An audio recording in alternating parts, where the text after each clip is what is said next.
Hello everyone, in this video I will show you how you can use the for loop in Excel VBA.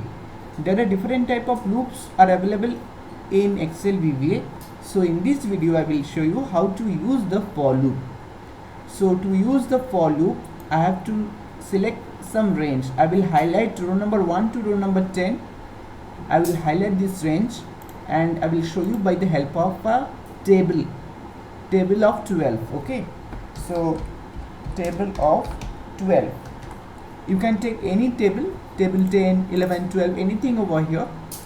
Okay, now I will go to developer tab, Visual Basic, and I will just insert a module.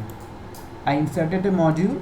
Now I have to give the name of the module. So table, I can't use space in VBA, so I can use the underscore over here, table of 12, enter.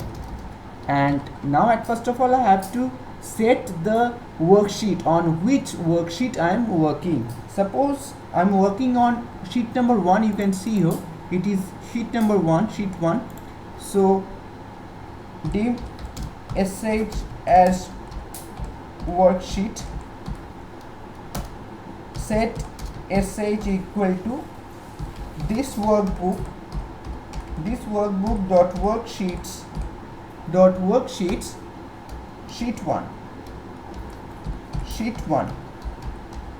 Now I have to give dim I as integer. I am taking I as integer, and if you want to give the comment you can do that. For loop. Now the next thing I have to give that for I equal to 1 is the smaller number, 2 10 is the greater number. And when I use for loop I have to end the for loop by the giving the comment next, next. And you see in this middle, in the middle of this for loop I have to give the comment that is sh dot range a and I will work dynamically. I dot value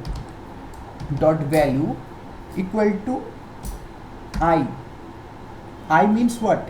I means this value. Okay, I into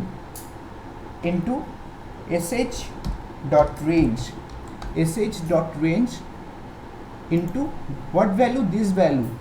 Okay, that is d1, sh dot range d1 dot value.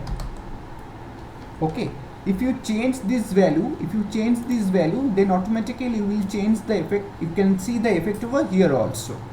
Okay, now the code is done. If you want to see the message, then you can do it. Message box, done. Okay, now I am minimizing the window. Now if I run the macro, then you will see the effect over here. Okay, I run the macro, you can see it is done. Suppose if I give her 15 instead of 12, and if I again go to the Visual Basic window and run the macro, then you can see the table of 12 up to 10. Okay, if I give it 25 and again go to the Visual Basic window and run the macro, then you will see the table of 25, and you can see the message box that is done. It has completed. Okay, by this process you can use the for loop. Okay, if you have any problem regarding this, then please tell us where you are finding the problem. So if you have any problem, and if you haven't subscribed our channel, please subscribe it. And if you are already a subscriber of our channel, thanks a lot for that. This video is till this. Thank you all of you.